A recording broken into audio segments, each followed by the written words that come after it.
Hi friends जय जगन्नाथ जय माँ चर्चिका आज आम आठगड़ निर्वाचन मंडली गदाधरपुर ग्राम को आसू आप मोर जो मैंने व्यूअर्स अच्छा जानीपारे नहीं से ठीक केमी आसवे ए जगह को आसवाक हेले आप जातमुंडिया ब्रिज आप पूरा टोटाली बंदाल देके आसवाक पड़े जगह गदाधरपुर को आसवाक पड़ो प्रभुंर एत महिमा ये जगह ये प्रभुंर महिमा विषय आपको कहबी आगे ये जो प्रभु अच्छा राम नीलारू राम मंदिर होती आज्ञा मुझे ग्रामवासी बुझिली राम नीलारू राम मंदिर अति कम से कम 70-80 वर्षर मंदिर हो गई जगह प्रभुंर महिमा टी आज्ञा शुणु आज्ञा ये दारूर महिमा जमी ओरगाँ रघुनाथ ठाकुर प्रभु डाकिले वो करेंगे ये गदाधरपुर ग्राम डाकिले वो करेंगे ये महिमा ठाकुर एति पूरा आगे दारू ठाकुर प्रभु रघुनाथ ठाकुर डाकिले एरिया वो करती आगे आठगड़ निर्वाचन मंडली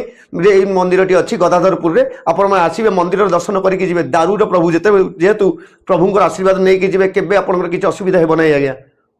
ठाकुर अच्छा आठगड़ निर्वाचन में प्रभु को आशीर्वाद नापी आसी जो नना अच्छा पूजक अच्छी नना महिमा विषय में पचार नना नमस्कार टी प्रभु को मोर जो मैंने व्यूअर्स अच्छा आशीर्वाद करूँ प्रभु महिमा विषय आशीर्वाद करूँ प्रभु जानतु प्रभु महिमा विषय आज्ञा टी कहतु आज्ञा नीलाम्बुजस्य मलकोमलांगं सीता समारो पितवाम भागं प्रणमहासा यगचारु चापं नमामि रामं रघुवंशनाथं मर्यादाबंध पुरुष रघुनाथ आमर अनेक दिन तलर कथा एठी गोटे आम पहाड़ अच्छी छोट पहाड़ अच्छी पहाड़ मध्य से अनेक दूर पथगामी हो यातायात करते जावाई ओडगाँ रघुनाथ आज्ञा हस्त धरती कदली कांधी आज्ञा आसी विराजमान कले गदापुर ग्राम आज्ञा निकटवर्ती गदापुर ग्राम ये विराजमान कले से सबको संध्या पूरा अवगत हो सारा 8टा बा 9 घंटिका हो से समय ये विराजमान कले कहले प्रभु तो जावाक सक्षम ना से कहला ना स्वप्नादेश भाया किसी कर्णगोचर है शब्द शुभिला सी बाध्य कले मुझे ये विराजमान करी तुम ये कदली कांदी भोग कर दियो ये गाँव में वितरण हो जाऊ आज्ञा सी वितरण कले से गाँव को कथा जन कौटा लोक मुझे अवश्य किए जाना सी कही पलायन कले तापर ये गाँव में अनेक दिन तले गोटे थे अग्निकांड करता संपूर्ण ग्राम समस्त जड़ी आज्ञा समस्त ग्राम पोड़ी टोटाल ग्राम आज्ञा तेणु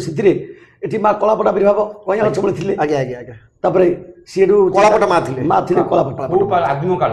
सी अग्राधिकारी ग्राम देवी माँ कालुनी देवी ये अग्राधिकारी गाँव मुंडे अच्छे कालुनी ये माँ कलापट से से संपर्क शेष मुहूर्त चिंता कला रघुनाथ करवा रघुनाथ आदेश है निर्देश अनुसार तेणु से व्यक्ति कहवा अनुसार रघुनाथ मंदिर स्टार्ट करागला हेले ओडिशा 1 नंबर अच्छा आम ओडगाँ रघुनाथ ओडिशा 1 नंबर ओडगाँ रघुनाथ कहीं आज्ञा सेठी जहाँ इठी मध्य सेया सेठी जहाँ तुम गदाधरपुर आसब रघुनाथ जेणु ओडगाँ रघुनाथ नामटा अच्छी काटला भाई क्षमता ना आज्ञा ना सी अच्छा 1 नंबर ये अच्छा 2 नंबर कहीं ना सेठी जो बेश हो वर्ष मध्य ये से बेश होची नवमी दिन 9 दिन व्यापी नवमी हुए 10 दिन पूर्णाहुति होता है हजार हजार श्रद्धालु प्रतिदिन होती तथापि ये नवम दिन सरलापर 10म दिन ग्रामवासी समस्त 80 वर्ष जिते लोक आसती लक्षाधिक लोक वितरण कर प्रसाद दि जाए जिते काठ आसिले 10 टीम ठार 15 टीम काठ मध्य आसे तथापि विभूति बाहर ना आज्ञा आज्ञा आज्ञा जो काठ ठाकुर रोषे हाँ प्रसाद आसे 10 टीम 15 टीम काठ आसे आज्ञा पाउंस विभूति बाहर ना ये ठाकुर महिमा जा हो ना लगे ठाकुर व्यक्ति कौन सन्तान न थाए सतति न था तेणु से प्रभु आशीर्वाद होता है प्रभु आशीर्वाद में मुझे ठाकुर लगे पाला गाँची पाला गाए संतोष कुमार शतपथी पाला गायटा मोर हो 14 वर्ष तेणु जहाँ मुझे अनुभव कर 100 वर्ष ग्यारंटेड संपूर्ण ठाकुर आशीर्वाद समस्त पिला संसार बंची उठु सर्व संसार मंगलमय हो समस्ते उत्सर्ग होती अनेक लोक साहय पाई तेणु केवल आम लगी केवल प्रभु लगी आम निमित्त मात्र आम हूँ पदर सेवक ये प्रभु किंतु दारूर प्रभु आज्ञा दारुद्य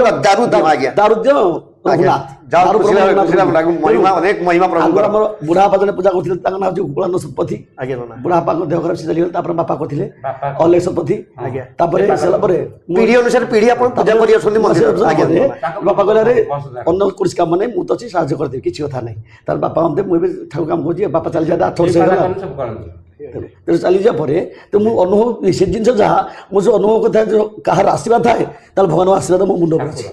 तो जो लगी आज मैं उठी पारी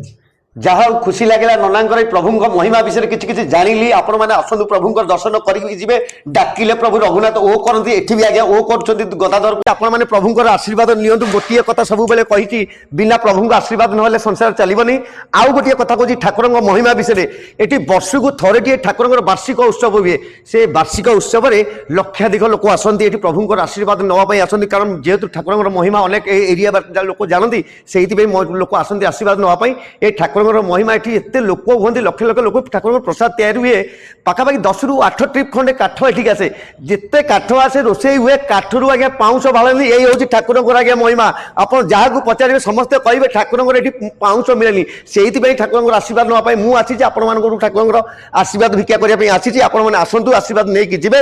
ରହିଲି। ଜୟ ଜଗନ୍ନାଥ, ଜୟ ମା ଚର୍ଚ୍ଚିକା, ନମସ୍କାର।